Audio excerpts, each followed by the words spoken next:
Now we may have Mr. Venkataramani to come and speak a few words.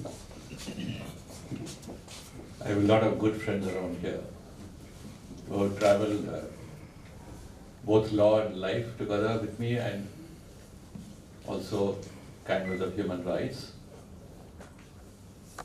How do we have a disconnect between human rights and human values? I agree with Dr. Danesh Sharmile that everything in life is about values. If I have to live a life of fulfillment, not only for myself, but for all around us, we build a system of values around that. And what are those values? Why do we call something as a value? And the word value also in terms of is used in economics, politics, personal life, law. Like every word in English language, carries so many meanings. But something which has relevance and which gives us solace, comfort, and that we probably can call a value. But then all of us don't have enjoy values on an equal footing, on an equal basis. So therefore we live in a divided world, a world full of conflicts and divisions created by us, and so say the historians, and so say ideologues, and so says even deeply divided ideologies of the world today. But I'm sure that if you have to talk about expanding the relevance of human rights, I think it's important for us to move away from certain paradigms of conversations fixed by the rest of the world. We talked about the Universal Declaration of Human Rights, 1948, as a watershed in the history of divided ideologies. If the Cold War was a part of the emergence of human rights, and the West thought that the best way to fight a Bolshevik revolution and its replications in other parts of the world is to catch those themes of a socialist society, and in a society where everybody will be equal, to catch them by a different set of ideas, encase them, and then put them on a conflict with a socialist ideology trying to capture the rest of the world. So what happened in the conflict between these two, we now have, of course, it's inevitable that you get to the birth of the idea of rights, where everybody is free in an open society,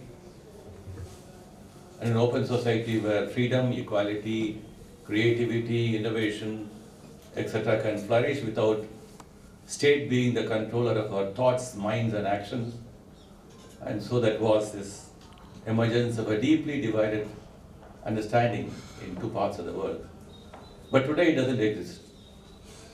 But the conflicts exist. Today we don't have a socialist bloc of the world which can teach the rest of the world what a best society can be. That experiment, for whatever bad or good reasons, has failed. Probably if you look into the basic ideology, they are bound to fail. But here we are not talking about that today. But the shadow of all that has fallen deeply on our understanding of human rights. If I think it's important for us to say that, how do we really regard each and every one of us as equal? And what is that which keeps us away from regarding each and every one of us as equal? Is it those divisions which were created, which we are not able to dissolve? Then I think we did not keep on engaging ourselves on the dialogue on human rights, which means conflicts upon conflicts, and conflicts will be resolved through conflict mechanisms.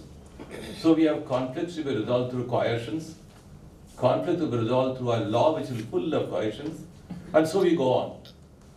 So in the process, the relevance of values and equal regard for all human beings somewhere recedes to the background. And that's the where I think we need to engage ourselves in an entirely different discourse. Of course, while engaging on it, you cannot avoid talking about ideologies and their failures and their limitations, so on and so forth. That will necessarily come into a discussion. But as Gogna was talking about, those are those people who are still kept out of the mainstream of a realization of human values, the kind of class of people we're talking about, for whom, well, how many of us can weep every day and shed tears for their welfare? So it's better, I think, we begin to talk about those marginalized sections of a community for whom human values are yet a far cry. So if for them human values are a far cry, what is that we can do? And I think it's also important for us to move, as I said, away from looking at human rights to be dealt with as conflicts to be resolved through coercive processes. Because the more I look at some of the laws we have evolved over a period of time, and the impact on resolving conflicts or promoting human values, I think is something which is deeply wanting in many of them. I do not know whether we can have a better system of laws and working of the laws through less coercive and more value-laden mechanisms which can come in. You can cite any number of legislation where there is wanting. So as somebody who had worked with these marginalized sections of the community and looking at their need for a law and a legal framework, probably the conference in Nalanda should start with these set of class of people. The larger debate about, ideologies and their conflicts can probably kept at the background. They need not be necessarily the foreground of a dialogue. If you're talking about realization at practical level, then we must be doing this exercise, forefront. Right. I always tell law students whenever I visit law schools that if you're not in a position to understand the pain and agony of the other human beings who we meet on the street, whom probably will never meet at all, if you're not able to understand the pain and agony of those people, then I think you are not a full human being. It was important for us as students of law and in educational institution that how do we talked about empathy, but why is that we are not able to carry empathy into practical, in our life every day? What prevents empathy from being translated into life? Every morning when I walk into my little official residence where I have lived recently, I look at the security guards who guard me night and day, and I walk up to them, hand over a piece of sweet in the morning to them, and said, "How are you doing?" I look at a smile in their face. What a beautiful smile. That smile, which I think, which generated by very rudimentary acts of goodwill, something which can happen to every one of us around. But how do we convert our hearts into sweet meats for the rest of humanity? So what's blocking us? I think something deeply surgical has to be done about it. If our hearts cannot melt for the pain and agony of those who are in pain and agony, then there's no use talking about human rights at all. I've listened to a lot of dialogues on human rights from the left extreme to the right extremes, and the left extremes have their own kind of stories, and the themes are repeated and repeated and repeated. You find that they are missing something as part of human evolution today. So we are no longer at the global level divided on ideologies which probably make some sense about 40, 50 years ago. There is a melting of ideologies. The melting pot has become very different. And in the process of the melting pot, and how do we really ensure, as I said, the most marginalized get the first preference as human values. We start from that. We're able to do that. I think we'll probably be able to set an example for the rest of those who we need human rights at a different level. It can be so easily realized. I'm not talking about freedom of speech and expression and all those very, highly debated rights in courts, privacy, freedom of expression. And let them remain where they are. But we are talking about people who are in need of fundamentally existential needs. So let us look at them first. I think feel very deeply, convinced about it, that we're able to address this set of the demands and needs of this set of people. The importance of values will automatically and in a very natural way move themselves into the rest of the human rights debate.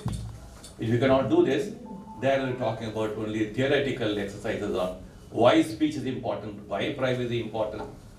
So, and then probably by doing this, we'll be able to also stop courts from engaging on empty, abstract, rhetorical exercises. Today, the engagement of courts, I would say, on very empty rhetorical exercises, which does not mean really anything at the ground level for each and every one of us. I don't think I value my right to privacy as much as I value my right to company with you. So if you don't value that, then what is my right to privacy? I don't think I should do that. Therefore, it's like a ripple effect. So I would probably appeal to the organizers when you have your conference. So let us try to ensure that the values you're talking about and the values of those people whom I think are most in need and immediate need of realization of human dignity and equal regard. Let us focus, let us look at them and see by doing that, where else we can, talk about human values and more of human values. I mean, when you say more and more of human values, why do we talk about it? We can cite any scriptures. We can talk about our own history, our own civilization. But I suppose human beings ultimately believe, and regardless of whatever has retarded us from doing that, we believe that we need to live in community with others. We're not Robinson Crusoes. Right? We can't live with Robinson Crusoe with the Man Friday, right, in an island. So, therefore, the community of living is the foundation for all human values. But then the community of living being so disrupted, human values also get disrupted. It's as simple as that. I don't think we need to have very deep-rooted political debates and discussions on that. Therefore, I would probably appeal to each and every one of you, very well-meaning, you all and human minds are available here. Let us try to reach out to the most impoverished and those most in need of human values, and that will be a great service for humanity. Thank you for your attention. Thank you.